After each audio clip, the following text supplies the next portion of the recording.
अस्सलाम वालेकुम स्टूडेंट्स। मैंने एक व्हाट्सएप ग्रुप बनाया हुआ है with the name of semester 4 years law. ठीक है, तो जो भी स्टूडेंट जो सेमेस्टर का है वो इस ग्रुप को ज्वाइन कर सकता है। ठीक है, इस ग्रुप का लिंक वीडियो के साथ नीचे ही डिस्क्रिप्शन में मिल जाएगा।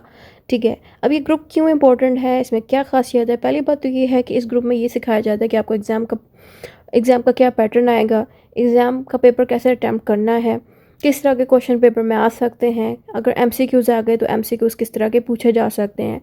उसके अलावा जो भी इंपॉर्टेंट चीज़ें हैं वो इस ग्रुप में सिखाई जाती हैं। यहाँ पे आप देखें कि मैं वीडियो के अंदर जो हेडिंग्स मौजूद होती हैं, मैंने उन हेडिंग्स को यहाँ पे देखें ग्रुप में शेयर किया होता है। तो ज़ाहिर ही बात है, जो स्टूडेंट्स मेरी वीडियोस देखते हैं उनको ज़रूरत होती है हेडिंग्स की, तो मेरे ग्रुप को अगर वो ज्वाइन करेंगे तो उनको हेडिंग मिल जाएगी। फिर यहाँ पर आप देखते जाइएगा कि मैंने कितनी इंपॉर्टेंट इन्फॉर्मेशन यहाँ भेज रखी है कि जिन स्टूडेंट ने मिड टर्म की तैयारी करी, ज़ाहिर बात है मेरे ग्रुप से ही करी थी। मैंने अपने ग्रुप में सारी बातें पीडीएफ्स भी शेयर किए, साथ में मैंने कुछ वीडियोज़ लिंक्स भी शेयर कर दिए थे। यहाँ टॉप पे मैंने वीडियो लिंक्स भी भेज रखे हैं इनको, ताकि ये वीडियो लिंक के ज़रिए भी समझ लें कि मैंने ये पीडीएफ क्यों भेजे हैं, और पीडीएफ ग्रुप में इसलिए शेयर कर दिया ताकि उनको आसानी से डाटा मिल जाए। साथ में मैंने लिंक्स भी यूट्यूब वीडियो के भेज रखे हैं, ऑडियोज़ पे भी समझा दिया है कि इन स्टूडेंट को कैसे अपने डाटे को रिवाइज़ करना है। और अल्हम्दुलिल्लाह जिन स्टूडेंट ने मिड टर्म की तैयारी मेरे साथ करी है उनके पूरे नंबर आए हैं अपने मिड टर्म के पेपर में। एक स्टूडेंट के सिर्फ एक नंबर कम थे पेपर में। अल्हम्दुलिल्लाह सारों का एक अच्छा रिजल्ट निकला है मिड टर्म का। इंशाल्लाह फाइनल की भी तैयारी मैंने इस पर स्टार्टअप करा दी है। जो भी स्टूडेंट इसको ज्वाइन करना चाहता है वो लिंक को ज्वाइन कर ले। इंशाल्लाह बाकी स्टूडेंट्स के साथ साथ आप लोगों को भी तैयारी करा दी जाएगी। अब आप टॉपिक को हम स्टार्ट करते हैं। Welcome to A levels academy Islamabad.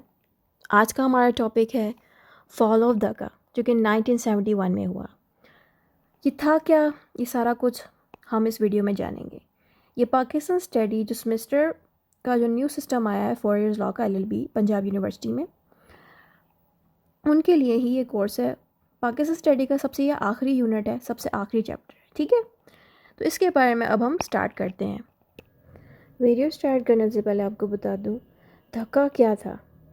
जैसे कि पाकिस्तान में इस वक्त 2025-26 की बात करें, अभी जो साल चल रहा है, अभी पाकिस्तान में कैपिटल है इस्लामाबाद। ठीक है, तो वैसे ही पुराने वक्त की बात करें 1971 की, तो पाकिस्तान काफ़ी बड़ा था। पाकिस्तान में एक ईस्ट साइड थी, एक वेस्ट साइड थी। ये पूरा ही पाकिस्तान था, लेकिन आधा साइड ईस्ट था, आधा साइड वेस्ट था। जो वेस्ट वाली साइड था उसमें कराची और लाहौर वाले इलाके आते थे।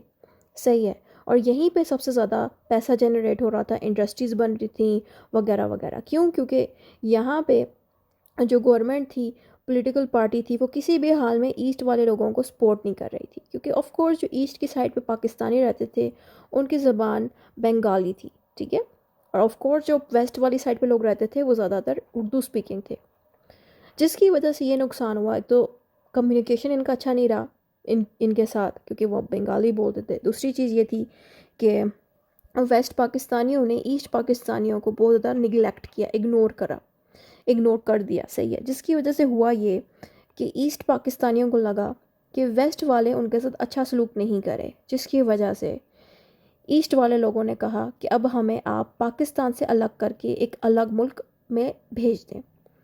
तो ये हुआ था 1971 में कि पाकिस्तान के दो टुकड़े हो गए। यानी कि पाकिस्तान का जितना भी ईस्ट का इलाका है वो दूसरे मुल्क में चला गया, यानी कि दूसरा मुल्क बन गया जिसका नाम बांग्लादेश रख दिया गया। यानी कि पाकिस्तान को ही तोड़ के दूसरा मुल्क बांग्लादेश बना दिया गया। ये हमारी ही लापरवाहियों की वजह से ये हिस्सा भी हमसे चला गया। तो ये मैंने शॉर्ट हिस्ट्री बता दी। अब इसी के बारे में हम जानते हैं इंट्रोडक्शन से। इंट्रोडक्शन में हमने बताना है फॉल ऑफ दक्का के बारे में। जो धक्का है वो बेसिकली उस इलाका जो ईस्ट पाकिस्तान है उस इलाके का ये कैपिटल था। जैसे कि अभी इस्लामाबाद कैपिटल है ना, वैसे ही उस वक्त जो धक्का था वो कैपिटल था ईस्ट पाकिस्तान की साइड पे। ठीक है, अब ये सब जो है 16 दिसंबर 1997 में हुआ, 1971 में हुआ। ये सारा कुछ जो मैंने हिस्ट्री बताई है, हिस्ट्री की एग्जैक्ट डेट है जिस दिन धक्का यानी कि वो पूरा इलाका ईस्ट वाली साइड का हमसे अलग हो गया। It was a day when the Pakistani army in East Pakistan surrendered to the Indian army and Bangladeshi freedom fighters. अब हुआ क्या कि जो ईस्ट के साइड के लोग थे ना, पाकिस्तानी जो ईस्ट की साइड पे थे, ज़ाहिर बात है वो सारे बांग्लादेशी थे, उन लोगों को किसने सपोर्ट किया इस जंग में? अब जंग किसके साथ हो रही थी? अपने ही पाकिस्तानियों के साथ जो वेस्ट पाकिस्तान में रहते थे। कितनी अजीब बात है कि अपने ही लोगों के साथ ये लोग जंग कर रहे हैं। बहरहाल ईस्ट पाकिस्तानियों ने वेस्ट पाकिस्तानियों के साथ जंग करी, लेकिन जब जंग की जा रही थी तो ईस्ट पाकिस्तानियों को किसने सपोर्ट किया था? इंडिया ने किया था, क्योंकि इंडिया तो वैसे भी नहीं चाहता था कि पाकिस्तान हमसे स्ट्रांग रहे। तो ऑफ कोर्स उन्होंने ईस्ट पाकिस्तानियों को सपोर्ट किया कि वो पाकिस्तान को हरा दे और ईस्ट वाले लोग जीत जाएं और इनका एक अलग मुल्क बांग्लादेश ही बन जाए, बांग्लादेश बन जाए। ठीक है, यही चीज़ हुई थी कि जो पाकिस्तानी थे उन्होंने सरेंडर कर दिया, यस, यानी कि सरेंडर मीन्स के बस हाथ खड़े कर दिए और कहा कि अब हम जंग नहीं लड़ेंगे। तो क्योंकि इंडिया आर्मी ने भी ऑफ कोर्स पाकिस्तानी के साथ लड़ाई की, ऊपर से जो बांग्लादेशी थे जो ईस्ट की साइड पे रहते थे उन्होंने भी इनके साथ लड़ाई की। ठीक है, तो इस तरह से हुआ। This event ended Pakistan control over the east Pakistan. और इस इवेंट से क्या हुआ, इस हादसे से क्या हुआ कि पाकिस्तान को जो कंट्रोल ईस्ट पाकिस्तानियों के साथ था वो कम्प्लीटली ख़त्म हो गया, क्योंकि ईस्ट पाकिस्तान को अब पाकिस्तान कहने की बजाय हम अब बांग्लादेश कहेंगे, क्योंकि अब वो एक अलग मुल्क बन गया है, पूरा का पूरा ईस्ट पाकिस्तान। ठीक है, यही बात यहाँ पे लिखी गई। This event is very important because it changed the map of South Asia and showed the importance of democracy, fairness and political right. इस हादसे ने हमें यह एहसास दिलाया कि डेमोक्रेसी कितनी इम्पोर्टेंट होती है, लोगों के साथ इंसाफ करना कितना ज़रूरी होता है एंड पॉलिटिकल राइट्स होना कितना ज़रूरी है। अब आप लोग सोच रहे होंगे कि इन तीनों बातों का इस टॉपिक के साथ क्या मतलब है। जाहिर है कि जो पाकिस्तान का जो वेस्ट साइड थी और जो पाकिस्तान की जो ईस्ट साइड थी, अब होता क्या था कि वेस्ट के अंदर of course Lahore and Karachi वाला इलाका आता था, तो यहाँ पे ज़ाहिर बात है ज़्यादा पैसा लगाया गया, इधर ज़्यादा इंडस्ट्रीज़ बनाएगी, ज़्यादा चीज़ें बेहतर की गई। लेकिन पाकिस्तान ने क्या किया, ईस्ट की साइड को इग्नोर कर दिया। ना ही ईस्ट की साइड पे इंडस्ट्रीज़ डेवलप की, ना ही स्कूल्स बनाए गए, ना ही मेन चीज़ें दी इनको भी। तो इस इग्नोरेंस की वजह से ईस्ट वाले लोगों में नफ़रत आ गई वेस्ट पाकिस्तानियों के लिए। फिर भी उसके बावजूद भी इन ईस्ट वालों ने भी हिम्मत नहीं हारी और पाकिस्तान को जोड़ने की कोशिश करी। लेकिन जो वेस्ट पाकिस्तान के जो पॉलिटिशियंस थे, ज़ाहिर ये बात आपको पता है पॉलिटिशियंस की वजह से ही ये सब हुआ। तो जो पॉलिटिशियंस थे ना, उन्होंने क्या किया, ईस्ट पाकिस्तान को जो है किसी भी हाल में सपोर्ट नहीं दी। अब हुआ पता क्या था ना, मैं थोड़ी सी शॉर्ट हिस्ट्री आपको बताती हूँ। जब वेस्ट पाकिस्तान में और ईस्ट पाकिस्तान में इलेक्शंस चल रहे थे तो सबसे ज़्यादा वोट ईस्ट पाकिस्तान के लोगों ने जीत लिए, जिसकी वजह से क्या होता कि अब ईस्ट पाकिस्तान से एक लीडर आके पूरे पाकिस्तान को चलाता। सही हो गया। आम तौर पे क्या होता था कि वेस्ट पाकिस्तान से ही अमूमन लोग जीतते थे, बट इस दफ़ा क्या हुआ, ईस्ट पाकिस्तान से जितवा दिया गया एक लीडर को। बट फिर हुआ क्या कि वेस्ट पाकिस्तानियों को ये चीज़ अच्छी नहीं लगी, यानी कि वेस्ट पाकिस्तानी लीडर्स की बात कर रही हूँ। आम लोग तो कभी भी अपने पाकिस्तानियों से नफरत ना करते, लीडर्स ही इस तरह की हरकतें करते हैं। तो लीडर्स ने क्या किया कि ईस्ट पाकिस्तान के जीते हुए बंदे को, जो जीत गया था वोट से, उसके खिलाफ खड़े हो गए, जिसकी वजह से जो ये यहाँ पे ईस्ट पाकिस्तान के जो लोग थे, जिसका बंदा जीत गया था, उनको एहसास हो गया कि वेस्ट पाकिस्तान हरगिज़ इनको सपोर्ट नहीं करेगा। यानी कि बांग्लादेशी यानी कि बंगाली बोलने वाले पाकिस्तानियों को वेस्ट पाकिस्तानी जो उर्दू बोलते थे सपोर्ट नहीं करेंगे। ठीक है, तो यहाँ से ही बेसिकली ये लड़ाई सारी स्टार्ट हो गई थी। ठीक है, तो इसी वजह से इनके आपस में जंग लड़ गई, जंग तक बात पहुँच गई, तो ये सब हुआ। सही है, तो ये थोड़ी सी मैंने आपको शॉर्ट सी बैकग्राउंड हिस्ट्री दे दी, वरना तो ये बड़ी लंबी हिस्ट्री है। कौन से बंदे थे, क्या क्या हुआ, वो सारी बातें मैंने डिस्कस नहीं की, बस थोड़ा सा बता दी कि ये चीज़ हुई थी। ठीक है, तो ज़ाहिर बात है जो ईस्ट पाकिस्तान के लोग थे उनको उनके साथ अच्छा सलूक नहीं किया जाता था। ठीक है, क्योंकि सारा का सारा एडवांटेज और फ़ायदा कौन उठा लेता था, वेस्ट पाकिस्तानी लोग उठा लेते थे, यानी कि लाहौर और कराची वाले लोग उठा लेते थे। उसमें और भी इलाके हैं, बट मैंने दो मेन जगहों का नाम दे दिया। वैसे ही जो ईस्ट पाकिस्तानी इलाके थे, जहाँ का जो मेन कैपिटल था ढाका, वहाँ के लोग भी इग्नोर्ड खुद को फील करते थे, क्योंकि तो दूसरी साइड का पाकिस्तान है वो इनको हेल्प नहीं कर रहा था, यानी कि इनके साथ इंसाफ के साथ पेश नहीं आ रहा था, इनके एरिया में इंडस्ट्रीज़ और बाकी चीज़ें नहीं बना रहा था। पॉलिटिक्स की बात की जाए तो इन साइड के जो पाकिस्तानी थे जो ईस्ट साइड पर रहते थे, उनको अगर ये पॉलिटिक्स में घुसते या पॉलिटिक्स में कोई अपने लिए बात करते तो वेस्ट वाले जो पाकिस्तानी थे वो इनकी आवाज़ सुनते ही नहीं थे, इनकी बात सुनते ही नहीं थे, इनको इग्नोर करते थे। तो ये चीज़ें जो हुई है ना, इसी की वजह से बेसिकली ईस्ट पाकिस्तान को एहसास हो गया कि वेस्ट वाले इस तरह से बुरा सलूक इनके साथ कर रहे हैं, ठीक है।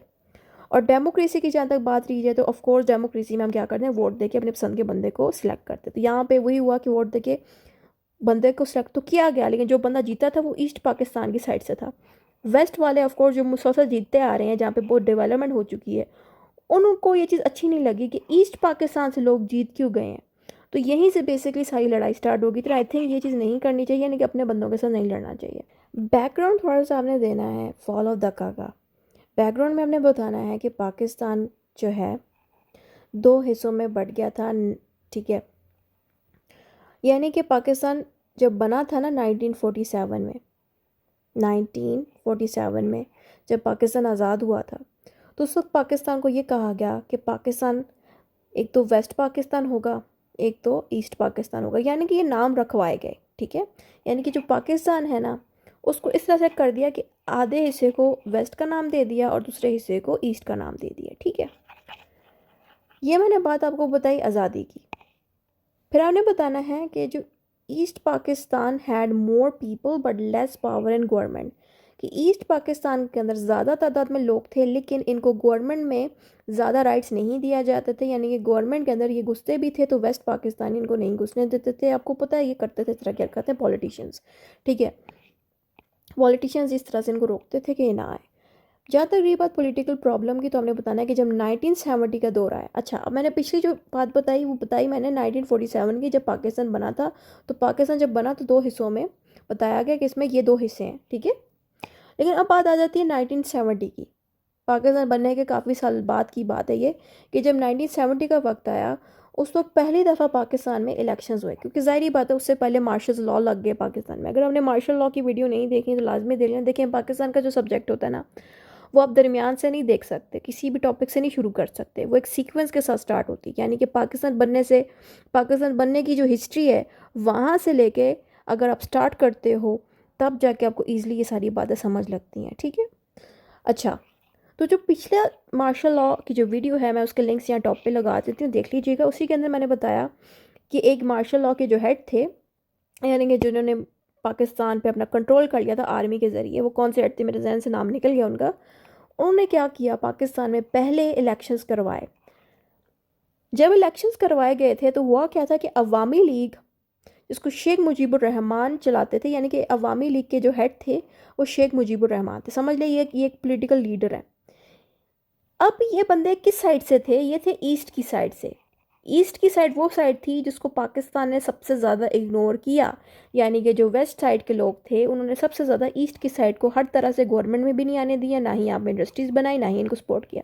अब हुआ क्या कि ईस्ट की साइड का जो इंसान थे जिनका नाम था शेख मुजीबुर रहमान, वो जीत गए वोट इस जनरल इलेक्शन में 1970 में। ये चीज़ बिल्कुल भी वेस्ट पाकिस्तानी पॉलिटिशियंस को बर्दाश्त ही नहीं हो सकी। उन्होंने कहा ये कैसे जीत गए, जबकि उनको लग रहा था कि वेस्ट पाकिस्तान वाली साइड ज़्यादा बेहतर है तो यहीं के लीडर को जीतना चाहिए, जो कि बहुत ही गलत सोच है, बट ऐसा उन्होंने उस वक्त किया था। West Pakistan leaders refuse to give east Pakistan power, creating political tension. और जो वेस्ट पाकिस्तानी लोग थे, कौन से लोग, लीडर जो थे, वो कह रहे थे कि ईस्ट के साइड के लोगों को हम गवर्नमेंट में सीटें नहीं देंगे। ज़ाहिर बात है जब शेख मुजीबुर रहमान जीते थे, इन्होंने ही गवर्नमेंट को चलाना था, मैनेज करना था, प्राइम मिनिस्टर या एज अ प्रेसिडेंट ये आ जाते, जिसमें पहले ज़्यादा वेस्ट पाकिस्तान के लीडर्स आते थे। अब ये आने लगे थे तो ये चीज़ वेस्ट पाकिस्तानियों को नहीं अच्छी लगी बात, तो इन्होंने रिफ्यूज़ ही कर दिया कि हम शेख मुजीबुर रहमान और उनके बंदे जो ईस्ट पाकिस्तान में हैं उनको हर किस्म हुकूमत में, गवर्नमेंट में नहीं आने देंगे। तो ये एक जो लड़ाई इन्होंने लगाई इन पॉलिटिशियंस ने, इसी की वजह से हमारा पाकिस्तान टूटा। मिलिट्री क्रैकडाउन, और उसी ज़माने के अंदर, उसी टाइम पीरियड के अंदर पाकिस्तान के अंदर मार्शल लॉ भी लग गया। यानी कि जहां ऑलरेडी इतनी बड़ी लड़ाई लगी हुई थी 2 पॉलिटिकल पार्टीज़ के बीच, साथ में मार्शल लॉ भी लग गया। यानी कि जनरल याह्या खान जो कि आर्मी के सबसे बड़े चीफ हैं, सबसे बड़े हेड हैं, उन्होंने पाकिस्तान पे मार्शल लॉ लगा दिया, यानी कि अपना कंट्रोल कर लिया। किस दिन को किया था, 25 मार्च 1971 को। इनके बारे में ऑलरेडी मैं मार्शल लॉ की वीडियोस में बता चुकी हूँ, ठीक है। वही बातें ऑलरेडी जो मदर पढ़ाई थी उसके अंदर भी सेम बातें जो बांग्लादेश के बारे में मैंने बताई थी, वही सेम बातें यहाँ पे भी लिखी गई हैं। तो जो जनरल याह्या खान थे, जब वो आए थे, उन्होंने मार्शल लॉ लगाया था, आर्मी की मदद से पाकिस्तान पे जब कंट्रोल कर लिया था, तो पाकिस्तान के इन्होंने कैसे कंट्रोल किया कि उन्होंने ईस्ट पाकिस्तान को भी कंट्रोल कर लिया था और वेस्ट पाकिस्तान को भी कंट्रोल कर दिया था। लेकिन हुआ क्या था, this led to mass killing, destruction and refugee crisis. जब ये आ गए ना, उससे पहले ही लड़ाई छिड़ गई थी पॉलिटिकल लीडर्स के बीच। जो ऊपर मैंने बात बोली थी ना कि जब शेख मुजीबुर रहमान सेलेक्ट हो गए, जीत गए, तो इन पार्टीज़ की जो वेस्ट पाकिस्तान के साइड के लोग थे और जो ईस्ट की साइड के लोग थे, इनके आपस में लड़ाई स्टार्ट हो चुकी थी। इनकी जो है पॉलिटिकल लड़ाई स्टार्ट हो गई थी। उसके बाद जब जनरल याह्या खान आ भी गए, ये चाह के भी ईस्ट की साइड और वेस्ट की साइड पे जो लड़ाई लगी थी उसको रोक नहीं सकते थे, क्योंकि वो लड़ाई सिर्फ पॉलिटिकल लीडर्स के बीच नहीं थी, पूरे पाकिस्तानी सिटीजन्स की भी लड़ाई थी एक तरह से। ज़ाहिर बात है, पॉलिटिकल लीडर्स जो हैं सिर्फ ईस्ट पाकिस्तान के पॉलिटिकल हेड को टारगेट नहीं कर रहे, वो पूरे के पूरे उस इलाके के सारे पाकिस्तानियों को टारगेट उन्होंने किया। जैसे ज़ाहिर बात है, आम जो जनता है, आम जो सिटीजन्स हैं, वो भी खड़े हो गए उनके लिए और रोडों पे निकलना शुरू हो गए। तो इस तरह से बात बहुत बढ़ गई थी, ठीक है। तो ये याह्या खान के कंट्रोल से बाहर हो गई। तो उससे क्या नुकसान हुआ, लोगों की जानें गई, डिस्ट्रक्शन हुआ, लोगों के घर तबाह हुए और रिफ्यूजी क्राइसिस आ गए। रिफ्यूजी क्राइसिस का मतलब है बहुत से घर उजाड़ दिए गए, ठीक है। यानी कि ईस्ट पाकिस्तान में जो लोग रह रहे थे उनको वेस्ट पाकिस्तानियों ने मारना शुरू कर दिया, ठीक है। और जो इस तरफ थे उन्होंने उस तरफ के लोगों को मारना शुरू कर दिया। जिससे क्या हुआ कि ये लोग, मतलब मिसाल के तौर पे ईस्ट की साइड को अगर वेस्ट वाले लोग मारते ना, तो यहाँ पे जिन लोगों के घर ख़राब हो रहे हैं वो अपने आप को बचाने के लिए वेस्ट की साइड पे जा रहे थे कि अपने आप को किसी तरह बचा लें। तो वो मुसलमान वेस्ट की तरफ आ गए, ठीक है। अपना घर बार, अपनी ज़मीनें, अपने जायदाद, अपना कंफर्ट जोन, अपनी सारे सुकून को छोड़ के पाकिस्तान के दूसरे तरफ चले गए। जैसे कि मिसाल के तौर पे अगर खुदा ना करे लाहौर में लड़ाई लग जाएगी, तो वो लोग लाहौरी सारे के सारे ना सही, थोड़े से लाहौरी कराची चले जाते। बिल्कुल सेम चीज़ हुई है यहाँ पे भी कि जिन लोगों को जानों का ख़तरा था वो सारे लोग ईस्ट की साइड से वेस्ट में चले गए, ठीक है। तो ये चीज़ हुई। बहरहाल, तो ये चीज़ हुई जिसकी वजह से आप लोगों को साफ दिख रहा है कि कितनी बुरी सूरत हाल बनी होगी पाकिस्तान की उस वक्त। East Pakistan declare independence as Bangladesh on 26 March 1971। अच्छा, जब ये सारी लड़ाइयाँ जब हो गई, उसके बाद जो बांग्लादेश है वो जीत गया था। यानी कि जो ईस्ट पाकिस्तान के लोग थे वो जंग जीत गए थे और वो पाकिस्तान, यानी कि जो ईस्ट की साइड पे था, वो अलग मुल्क बन गया बांग्लादेश के नाम से।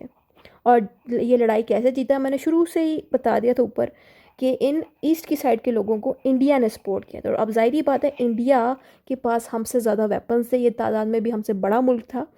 तो ज़ाहिर बात है, जो वेस्ट की साइड पे पाकिस्तानी थे, वहाँ की जो आर्मी थी वो ईस्ट की साइड पे हमला कर भी नहीं सकती थी, क्योंकि जो ईस्ट की साइड थी उसको इंडिया सपोर्ट कर रहा था। इसी वजह से ईस्ट की साइड का जो पाकिस्तान है वो बांग्लादेश बन गया बड़े आराम से। और जो वेस्ट की साइड की आर्मी थी उसने रिफ्यूज़ कर दिया, क्योंकि ऑफ कोर्स इंडिया जैसे बड़े मुल्क के साथ पाकिस्तान की जो दोस्त वेस्ट साइड है वो जंग नहीं लड़ पाया। उन्होंने कोशिश करी थी, बहुत लोगों की जानें भी गई थी, बट जीत नहीं पाया। इसीलिए जो ईस्ट के साइड के लोग हैं वो जीत गए, बांग्लादेश बन गया 2025 मार्च 1971 में। Bangladesh liberation war. लिबरेशन का क्या मतलब है? लिबरेशन का मतलब है आज़ादी। यानी कि जो ईस्ट पाकिस्तान के जो लोग थे जिन पे जुल्म किया जाता था सबसे ज़्यादा, वही लोग बेसिकली बंगाली ज़बान बोलते थे। जैसे कि हम लोग उर्दू में बात करते हैं, तो उन लोगों की साइड पे ज़्यादा बंगाली बोली जाती थी जो ईस्ट पाकिस्तान में थे। सही है। अच्छा, फिर हुआ क्या कि यहाँ पे एक इंसान जिनका नेम था मुक्ति बाहिनी। मुक्ति बाहिनी एक ऐसे इंसान थे जिन्होंने ईस्ट पाकिस्तान को आज़ाद करवाने की कोशिश की वेस्ट पाकिस्तान से, और कहा कि ईस्ट पाकिस्तान को अलग मुल्क बांग्लादेश बनना चाहिए, ठीक है। अच्छा, they fought against the Pakistani army to make Bangladesh independent. Mukti Bahini जो लोग थे, मेरे ख्याल से मुक्ति बाहिनी ये आई थिंक ग्रुप के लोग हैं। तो बेसिकली मुक्ति बाहिनी एक इंसान नहीं है, गलती से बोल दिया, ये ग्रुप ऑफ पीपल है, ठीक है। अच्छा, मैं आपको और आसान करके समझाती हूँ। अब ने इंडियन मूवीज़ अगर देखी होंगी तो अक्सर आपको इंडिया की जो मूवीज़ हैं उनमें लोग मुक्ति का लफ्ज़ यूज़ करते हैं। मुक्ति का मतलब होता है मुझे आज़ादी दे दो। होता है ना किसी बंदे, आपने मूवी देखी होगी जिसमें हॉरर मूवी, एक औरत के ऊपर या मर्द के ऊपर कोई जादू कर लेता है और उसके अंदर कोई जिन आ जाता है और वो कहता है मुझे मुक्ति दे दो, मुझे इससे जो है आज़ादी दे दो, ठीक है। वही चीज़, उसी का ये मतलब है। तो मुक्ति का मतलब क्या हुआ? फ्रीडम। बहिनी का मतलब होता है फोर्स। तो कंबाइन में मुक्ति बहिनी बेसिकली ग्रुप ऑफ पीपल था जो चाहते थे कि बांग्लादेश बन जाए, ठीक है। तो ये ग्रुप ऑफ पीपल का ये काम था कि वो फ्रीडम के लिए आवाज़ उठाएं, और इसमें आर्मी भी थी शामिल, इसमें बांग्लादेशी स्टूडेंट्स भी शामिल थे, यानी कि हर बड़ी एज और छोटी एज के लोग, हर तरह के लोग इस ग्रुप का हिस्सा बने थे, मुक्ति बहिनी का हिस्सा बने थे, ताकि वो पाकिस्तान से लड़ सके, यानी कि पाकिस्तान जो वेस्ट साइड का था उससे अपने आप को आज़ाद करके अलग मुल्क बनवा दें, ठीक है। इनका ये काम था। तो इसलिए इस मुक्ति बहिनी के ग्रुप वालों ने पाकिस्तान आर्मी से लड़ाई करके अपने आप को आज़ाद करके बांग्लादेश बनाया। इंडियन स्पोर्ट, इनको इंडिया से सपोर्ट मिली। Millions of the refugees fled to India due to violence. और बहुत सारे जो क्या कहते हैं ईस्ट पाकिस्तान में जो लोग रह रहे थे वो अपने आप को बचाने के लिए इंडिया की तरफ चले गए। मैंने आपको ऊपर बताया था कि कुछ पाकिस्तानी जो थे, यानी कि कुछ लोग जो ईस्ट पाकिस्तान में रहते थे, तो वो अपने आप को बचाने के लिए वेस्ट पाकिस्तान की तरफ चले गए। लेकिन कुछ ऐसे भी थे जो अपने आप को बचाने के लिए बजाय वेस्ट पाकिस्तान की तरफ जाने के इंडिया का सहारा उन्होंने ले लिया और इंडिया के मुल्क में चले गए और वहीं पे ही रह रहे हैं, ठीक है।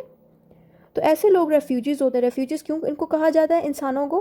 क्योंकि कि अपना घर बार, अपनी ज़मीनें जायदाद, अपना सब कुछ छोड़ के भागते हैं दूसरे मुल्क में, इसलिए इनको हम रिफ्यूजी कहते हैं। तो ये फ्लीड कर गए थे इंडिया में। फ्लीड मीन्स भाग गए थे इंडिया में। क्यों भाग गए थे? क्योंकि उस वक्त पाकिस्तान में जंगें लग गई थी, यानी कि पाकिस्तान खुद से ही लड़ा था, यानी कि पाकिस्तान की वेस्ट साइड और पाकिस्तान की ईस्ट साइड आपस में लड़ रहे थे। और ये कोई छोटा मोटा वाक़या नहीं था, क्योंकि इस दौर में ज़ाहिर बात है लोगों की जानें भी गई थी, आम सिटीजन्स की भी जानें गई थी, इसलिए लोग डर गए थे। और वो आम बंदे जो जंग नहीं लड़ना चाहते थे, जो नॉर्मल फैमिलीज़ थी, वो फिर इस जंग से बचने के लिए कुछ इंडिया चले गए और कुछ पाकिस्तान के डिफरेंट इलाकों में बस गए, इस इलाके को छोड़ के, ठीक है, जहाँ पे जंग स्टार्ट हो गई थी। वैसे तो जंग दोनों पाकिस्तान की ईस्ट एंड वेस्ट दोनों साइड पे थी, बट जो वेस्ट की साइड थी ना, उसके कुछ इलाके सेफ थे, तो वहाँ पे ईस्ट वाले कुछ लोग शिफ्ट हो गए और कुछ लोग जो है इंडिया चले गए। अच्छा, फिर इसमें हुआ क्या कि मुक्ति बाहिनी के अंदर बाकायदा ट्रेनिंग दी गई ग्रुप के लोगों को, वेपन्स पकड़ने सिखाए गए। ज़ाहिर बात है बंदूक चलानी हर बंदे को नहीं आती, तो उनको बाकायदा बंदूक चलाना सिखाया गया, क्योंकि पाकिस्तान के अंदर जंग हो रही थी ना, आपस में पाकिस्तानी लड़ने वाले थे। और शेल्टर दिया गया, यानी कि जितने भी ग्रुप के लोग थे उनको रहने के लिए जगह दी गई, इसको शेल्टर कहते हैं। तो इसमें मुक्ति बाहिनी में ये चीज़ हुई थी। Escalation to full war. On 3rd December 1971, India officially joined the war against Pakistan. Escalation का मतलब है, इसकी जगह आप इंक्रीज़ का लफ्ज़ भी यूज़ कर सकते हैं, यानी कि वॉर के लिए एक चीज़ इंक्रीज़ हो गई, बढ़ गई। वो चीज़ क्या बढ़ी गई कि एक तो आपस में लड़ रहे थे पाकिस्तानी ईस्ट की साइड के और वेस्ट की साइड से। अगर ये आपस में जंग लड़ते तो हमें समझ आता, ठीक है, कोई थर्ड पर्सन ना इन्वॉल्व होता हमें समझ आता। लेकिन इसमें और चीज़ होगी कि इंडिया भी घुस आया खाम खा। जैसे होता है ना, दो हस्बैंड एंड वाइफ की लड़ाई हो रही है, तो उसमें हस्बैंड एंड वाइफ ही लड़े तो अच्छा लगता है, अगर कोई थर्ड पर्सन इन्वॉल्व होएगा कितना बुरा लगेगा, ठीक है। तो वही चीज़ यहाँ पे हुई कि पाकिस्तान आपस में ही लड़ा है खुद के साथ ही, तो इंडिया जो है फुप्पो का रोल अदा करके ईस्ट के साथ घुस गया और कहा कि तुम लड़ो पाकिस्तान की ऑपोजिट साइड से, यानी कि वेस्ट की साइड से, हम तुम्हें सपोर्ट करेंगे और तुम्हें अलग करा देंगे। यही चीज़ हुई थी, ठीक है। तो इस तरह से 3 दिसंबर 1971 में इंडिया ने जो है सपोर्ट दे दी ईस्ट की साइड के लोगों को, क्योंकि इंडिया जानता था कि अगर पाकिस्तान टुकड़ों में टूट जाएगा, कमज़ोर पड़ जाएगा, और हम इसको कमज़ोर कर सकते हैं, ठीक है। The Indian army and the Mukti Bahini advanced into the east Pakistan from different directions. यहाँ पे ये कह रहे हैं कि जो इंडिया की आर्मी थी और मुक्ति बहिनी के जो लोग थे, ये जंग लड़ने के लिए, यानी कि आर्मी भी और ये जो ग्रुप के लोग थे बांग्लादेशी लोग जो ईस्ट पाकिस्तान में रहते थे, इन्होंने ज़ाहिर बात है एक दूसरे के साथ मिल के जंग लड़ने के लिए तैयार हो गए। फिर आता है फॉल ऑफ ढाका। तो इस लाइन में एडवांस का मतलब ये है ना, पिछली लाइन में, कि ईस्ट पाकिस्तान को एक एडवांटेज, एक फ़ायदा दे दिया किसने? इंडिया ने। अगर इंडिया ना होता तो ज़ाहिर ही बात है ईस्ट पाकिस्तान और वेस्ट पाकिस्तान आपस में लड़ते और दोनों फिर बाद में लड़ लुड़ के ठीक हो जाते हैं नॉर्मल। ठीक है, होता है ना, अब बहन भाइयों की लड़ाई हो जाती है, दोनों एक दूसरे को मार पीट देते हैं, फिर बाद में ठीक हो जाते हैं। वही चीज़ अगर इंडिया ना घुसता और पाकिस्तान और वेस्ट की अगर लड़ाई होती भी, जंग होती भी, तो एक स्टेज पे आके रुक जाती और फिर दोनों में सुलह हो जाती। बट इंडिया ने वो सुलह होने नहीं दी। इंडिया ने कहा भाई मैं तुम लोगों का साथ दूंगा, अलग हो जाओ पाकिस्तान के उस हिस्से से। तो ये एक फूफो का नेगेटिव रोल अदा किया, जो फूफो अक्सर ड्रामों में करती रहती हैं कि हस्बैंड वाइफ लड़ाई कर रहे हैं उनमें घुसेंगी। ठीक है, फूफो के बारे में ऐसा नहीं कहना चाहिए, बुरी बात है। फिर आता था फॉल ऑफ धक्का, पाकिस्तानी आर्मी सिचुएशन।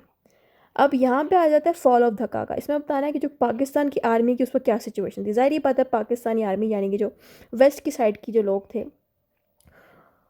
उनकी साइड की जो आर्मी थी वो इतनी कमज़ोर पड़ गई, क्योंकि ऑफ कोर्स जो ईस्ट के साइड के लोग थे, जो बांग्लादेशी हैं, उनके पास इंडिया का सपोर्ट था। ठीक है, तो यहाँ पे ये बात आएगी। तो यहाँ पे हमने लिखना है जो पाकिस्तानी आर्मी है उन्होंने जवाब दे दिया। जब आर्मी ने देखा कि इंडिया का सपोर्ट है उनके पास, ज़्यादा ताकत आ गई उनके पास इंडिया की वजह से, तो पाकिस्तान ने शुरू में जंग तो की, बहुत से लोगों की जानें गई, लेकिन जब पाकिस्तान को देख गया कि अब वो अपने हिस्से को नहीं बचा सकते, तो उन्होंने जो है गिव अप कर दिया आर्मी ने।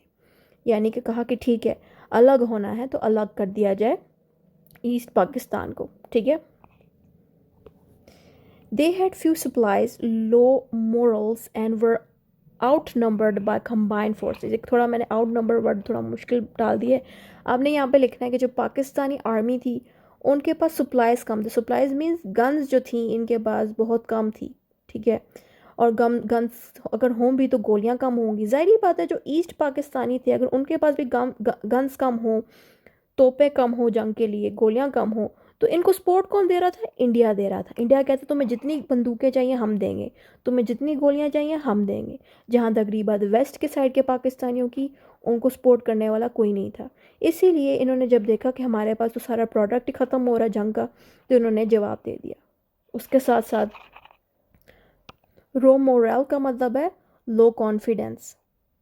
ज़ाहिर बात है पाकिस्तान ने जब देख लिया कि दूसरी साइड जिसके साथ हम जंग कर रहे हैं, पाकिस्तान की दूसरी साइड जो ईस्ट है, उनके पास सपोर्ट है इंडिया का, तो वो एक जो कॉन्फिडेंस था ना वेस्ट की साइड के लोगों के पास और आर्मी के पास, वो कॉन्फिडेंस ख़त्म हो गया। तो ये बात यहाँ बताई गई है, जिसकी वजह से ज़ाहिर बात है आर्मी के फोर्सेस ने, आर्मी वालों ने जवाब दे दिया और कहा कि ठीक है अलग होना है तो इस मुल्क को ये अलग हो जाए।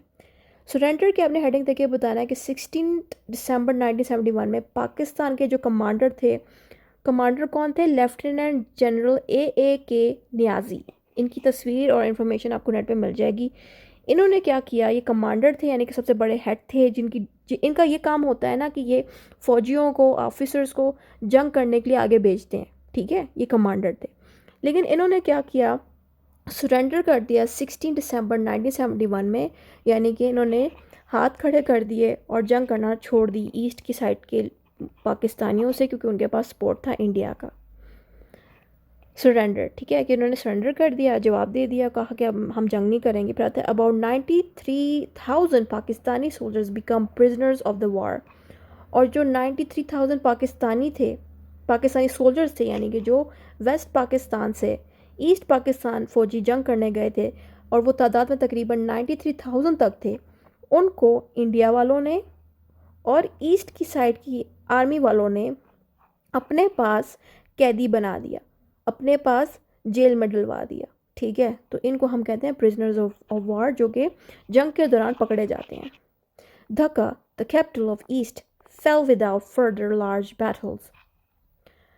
यहाँ पे बताया गया है कि जो ढाका था, जिसको पाकिस्तान की ईस्ट की साइड का कैपिटल बनाया गया, वो अब ख़त्म कर दिया गया, क्योंकि ज़ाहिर बात है अब वो ईस्ट पाकिस्तान नहीं रहा, अब वो बांग्लादेश में तब्दील हो गया, क्योंकि पाकिस्तान जो है अपनी ईस्ट की साइड को नहीं बचा पाया और ईस्ट वाले लोग जंग जीत के, और अब वो बांग्लादेश में तब्दील हो गया। इसीलिए यहाँ पे लिखा है कि जो ढाका है उसको नाम पाकिस्तान ने दिया था, अब वो ढाका ख़त्म हो गया, यानी कि फॉल हो गया, ख़त्म हो चुका है, टूट गया, गिर के टूट गया, ख़त्म हो गया नाम। ये चीज़ यहाँ पे बताई गई है, क्योंकि एक बहुत बड़ी जंग हुई थी, उसकी वजह से ये नुकसान हुआ। सिग्निफिकेंस हमने देनी है, इम्पोर्टेंस देनी है। इस जंग की वजह से ऑफ कोर्स सरेंडर किया जो कमांडर ने, ठीक है। उसी सरेंडर करने की वजह से ये लड़ाई ख़त्म हुई और बांग्लादेश बन गया, यानी कि एक न्यू कंट्री बन गया जो कि आज़ाद हो गया। Consequences of the fall of धक्का, कॉन्सिक्वेंसेज का मतलब ये है, कॉन्सिक्वेंसेज का मतलब है नतीजा। क्या नतीजा निकला धक्का जैसे कैपिटल को ख़त्म करने में, यानी कि ये जो धक्का था ये कैपिटल था ईस्ट पाकिस्तान का, इसको ख़त्म करने से क्या नतीजा निकला। सबसे पहला नतीजा ये था कि ख़त्म करने से ये नतीजा निकला कि बांग्लादेश बन गया। ज़ाहिर बात है, धक्का बेसिकली पाकिस्तान का एक पार्ट है, पाकिस्तान ने उसको एक स्पेसिफिक नेम दिया है, लेकिन जब बांग्लादेश बन गया तो धक्का का नाम ख़त्म कर दिया गया, ठीक है। अब वो हिस्सा पाकिस्तान का नहीं रहा। पॉलिटिकल चेंज इन पाकिस्तान, और फॉलो धक्का से क्या हुआ कि पाकिस्तान का जो पॉलिटिकल सिस्टम है वो चेंज कर दिया गया। कैसे चेंज हो गया कि उस वक्त जो जनरल याया खान थे उन्होंने रिज़ाइन कर दिया। ऑफकोर्स जनरल याया खान के बारे में आप जान लें, ऊपर मैं मार्शल लॉ का लिंक लगा देती हूँ, उसमें जनरल याया खान का रोल अदा होता है। तो उन्होंने क्यों रिज़ाइन किया उसकी वजह वहीं पर मौजूद है। और उसी वक्त जुल्फ़िकार अली भुट्टो ने जो है जनरल याया खान की कुर्सी अपने पास रख ली, यानी कि जनरल याया खान जो कि प्रेसिडेंट थे उन्होंने रिज़ाइन कर दिया। अब ज़ाहिर बात उनकी कुर्सी खाली होगी प्रेसिडेंट की, तो वो फिर जुल्फ़िकार अली भुट्टो ने ले ली, ठीक है। और इनका ऑफ कोर्स एक इन्होंने वोटिंग वगैरह की होंगी, तो उसी तरह से जीते होंगे और फिर आगे होंगे, ठीक है। नेक्स्ट हेडिंग आती है ह्यूमैनिटेरियन क्राइसिस। ह्यूमैनिटेरियन मीन्स इंसानों की बात करें, ह्यूमंस की बात करें, कि बहुत से मिलियंस की तादाद में इंसान मारे गए इस जंग में, मिलियंस की तादाद में इंसानों को चोटें पहुंची, और बहुत से ऐसे लोग थे जिनका घर उजड़ गया, ठीक है, इस जंग में। जितनी भी जंग हमने पढ़ी इस बांग्लादेश के बारे में, ठीक है, ये सब कुछ वार की वजह से हुआ, जंग की वजह से हुआ। रिफ्यूजीज वो लोग होते हैं, a person who has been forced to leave their country in order to escape war, persecution and natural disaster. Persecution हटा दें, तो इस पूरी लाइन का मतलब ये है, रिफ्यूजी वो इंसान होते हैं जो मजबूरी की वजह से या तो खुद मुल्क छोड़ के चले जाते हैं जिसमें जंग लगी हो, या फिर इनको उस मुल्क के लोग धक्के दे के निकाल देते हैं।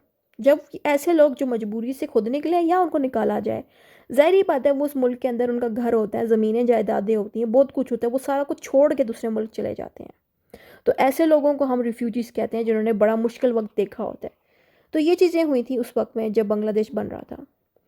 तो ये जो रिफ्यूजीज़ थे जो इंडिया चले गए थे अपने आप को बचाने के लिए, तो जब इन्होंने देखा बांग्लादेश बन गया है तो ये फिर वापस आ गए बांग्लादेश में। यानी कि बेसिकली बात ये करें ना कि जब ईस्ट पाकिस्तान और वेस्ट पाकिस्तान में जंग लगी हुई थी, तो ईस्ट पाकिस्तान जो बांग्लादेश बनने वाला था उसमें जो लोग रह रहे थे वो अपने आप को बचाने के लिए इंडिया में चले गए कुछ दिन रहने के लिए। जब बांग्लादेश में तब्दील हो गया ये वाला ईस्ट पाकिस्तान, तो फिर वही लोग वापस आ गए बांग्लादेश में वापस रहने के लिए, क्योंकि ज़ाहिर बात उनके घर यहाँ पे थे, उनके ज़मीनें जायदादें यहाँ पे थी, तो वो कैसे अब छोड़ के जाते, ठीक है। अच्छा, नेक्स्ट हेडिंग आती है military and the strategic lessons, यानी कि इसमें आर्मी को क्या सबक मिला, आर्मी को क्या लेसन सीखने को मिला। इसमें बताना है आपने कि Pakistan learn that ignoring political rights and using military force can lead to loss of territory. यहाँ पे पाकिस्तान ने ये चीज़ सीखी कि जो लोग ईस्ट पाकिस्तान रहते थे उनको पॉलिटिकली बड़ा इग्नोर किया गया, उनके कभी भी उस इलाके में इंडस्ट्रीज़ नहीं बनाई गई, कभी भी उन इलाके के लोगों को पाकिस्तान के वेस्ट साइड के लोगों ने इम्पोर्टेंस नहीं दी, ना ही इनकी आवाज़ कोई सुनता था। यानी कि अगर ईस्ट के साइड के लोग गवर्नमेंट के अंदर आए तो गवर्नमेंट से उनको फ़ौरन निकाल दिया जाता था, बहुत बुरा इनके साथ सलूक किया जाता था, ठीक है। और पॉलिटिक्स में भी इनके इतने अच्छे राइट्स नहीं थे। तो ये जो हमने राइट्स ईस्ट पाकिस्तान के इग्नोर करे, यही हमारी सबसे बड़ी नाकामी थी। दूसरी चीज़, हमने ईस्ट पाकिस्तानियों के साथ बजाय कि कामली उनसे बात करें, हमने क्या किया, आर्मी को यूज़ किया और जंग छेड़ दी। अगर हम जंग ना करते और ईस्ट पाकिस्तान के साथ वेस्ट पाकिस्तान की सुलह करा देते तो शायद आज वो हिस्सा भी हमारा होता। ये बात यहाँ लिखी गई है, brother democracy and fair treatment of regions are very important. और पाकिस्तान ने एक चीज़ सीखी कि अगर एक मुल्क के अंदर जो भी हिस्सा इग्नोर किया जाएगा एक दिन वो हिस्सा हमसे अलग हो जाएगा। ये चीज़ हमें इस फॉल ऑफ धक्का यानी कि बांग्लादेश के कॉन्सेप्ट ने हम पाकिस्तानियों को एक लेसन दिखाया, एक सबक सिखाया कि कभी भी किसी इलाके के लोगों को इग्नोर नहीं करना चाहिए, ठीक है। वो भी आप लोगों की तरह इंसान होते हैं, उनको भी इंसानों की तरह ट्रीट करना चाहिए। ये चीज़ हमें इस चीज़ ने सिखाई। फिर आता है regional impact. India became a hero in the Bangladesh independence. जो बांग्लादेशी थे उन्होंने इंडिया को अपना हीरो माना, ठीक है। Relations between Pakistan and India remain tense after 1971। और इस हरकत के बाद ऑफ कोर्स पाकिस्तान तो पहले से ही इंडिया से तंग है, क्योंकि इंडिया ने हर तरह से पाकिस्तान बनने के बावजूद भी पाकिस्तान को मुसलसल तंग करता रहा। और अब तो ये हरकत की कि इंडिया ने बांग्लादेश ही बना दिया, यानी कि पाकिस्तान को ही दो टुकड़ों में बांट दिया। तो ये हरकत हुई, ठीक है। और अभी भी पाकिस्तान की जंग लगी हुई है इंडिया से, अभी भी लगी हुई, ठीक है। ये ना सोचिएगा कि उस वक्त में हुआ था तो ख़त्म हो गया, अभी भी इंडिया जो है लगा हुआ है हमें तकलीफ देने के लिए। याद होगा रिसेंटली ड्रोन्स आए थे पाकिस्तान के अंदर इंडिया से, तो अभी भी पाकिस्तान के साथ उनकी लड़ाई लगी। अब नेक्स्ट हेडिंग आप देंगे importance of the fall of Dhaka की। इसमें इंपॉर्टेंस में मैंने 4 पॉइंट्स दिए हैं। इंपॉर्टेंस इसकी ये है कि फॉल ऑफ दक्का ने क्या किया, बांग्लादेश को बना दिया, यानी कि ईस्ट वाली साइड पे जो पाकिस्तानी थे वो बांग्लादेश वाला मुल्क बन गया। Showed the importance of democracy and fair representation. इस फॉल ऑफ दक्का ने हम पाकिस्तानियों को एहसास दिलाया कि डेमोक्रेसी कितना इम्पोर्टेंट है। डेमोक्रेसी मीन्स कि वोटिंग सिस्टम होना चाहिए, यानी कि हर इलाके के लिए वोटिंग सिस्टम हो, ताकि उस इलाके की बात भी हम सुने, किसी भी इलाके को हम इग्नोर ना करें, ठीक है। Taught Pakistan to respect rights of all regions. Sorry about that, मुझसे बोला नहीं गया। तो पाकिस्तान को ये चीज़ सिखाई गई कि हर इलाकों की बात करें, यानी कि पाकिस्तान में जितने भी रीजन्स मौजूद हैं, किसी भी रीजन को इग्नोर नहीं करना चाहिए। ये नहीं सोचना चाहिए कि वहाँ के लोग ऐसे हैं तो वैसे हैं तो हम उनको इग्नोर करेंगे, ऐसे कभी भी नहीं करना चाहिए, क्योंकि यही इग्नोरेंस एक दिन उनके दिलों में नफ़रत डाल देगा, जिसकी वजह से फिर वो एरिया हमसे अलग हो जाएगा। सही है, इसलिए किसी के साथ बुरा नहीं करना चाहिए, किसी के राइट्स ख़राब नहीं करने चाहिए, किसी की आवाज़ बंद नहीं करनी चाहिए, ठीक है। कोई अगर अपने राइट्स मांग रहा है तो उसको राइट्स देने चाहिए। Change politics and military strategy in Pakistan permanently. और इसी हरकत के बाद पाकिस्तान जो है बहुत बदल गया। पाकिस्तान के लॉज ऐसे बना दिए गए कि रीजन्स के इलाके, यानी कि पाकिस्तान के इलाके जो डिफरेंट हैं, जो भी, उन सब को पाकिस्तान अब सपोर्ट कर रहा है। क्योंकि ज़ाहिर बात है, जो हरकत पहले हुई जिसकी वजह से आधा पाकिस्तान चला गया, बांग्लादेश बन गया, तो उसी वजह से पाकिस्तान में ये चेंजेस आई, ताकि पाकिस्तान अपने जो रीजनल एरियाज़ हैं, यानी कि डिफरेंट इलाके हैं, उनके लोगों की राइट्स को सुन सके, ठीक है। और इसमें ये चीज़ भी आई कि पॉलिटिकल सिस्टम जो है उसको चेंज किया गया, यानी कि जिस तरह से लोग लड़े थे और इन्होंने रवैया रखा, उस सिस्टम को चेंज किया, ठीक है। और आर्मी को किस तरह नेक्स्ट टाइम जंग करनी चाहिए, अगर जंग की बारी आई तो उनको कौन सी गलतियां हैं जो नहीं करनी चाहिए, तो ये चीज़ भी चेंजेस हुई, ठीक है। कंक्लूजन की बात की जाए तो जो भी ऊपर पढ़ा है वो दोबारा से आपने कंक्लूजन में लिख देना। ये आखिरी टॉपिक था पाकिस्तान स्टडी के कोर्स का।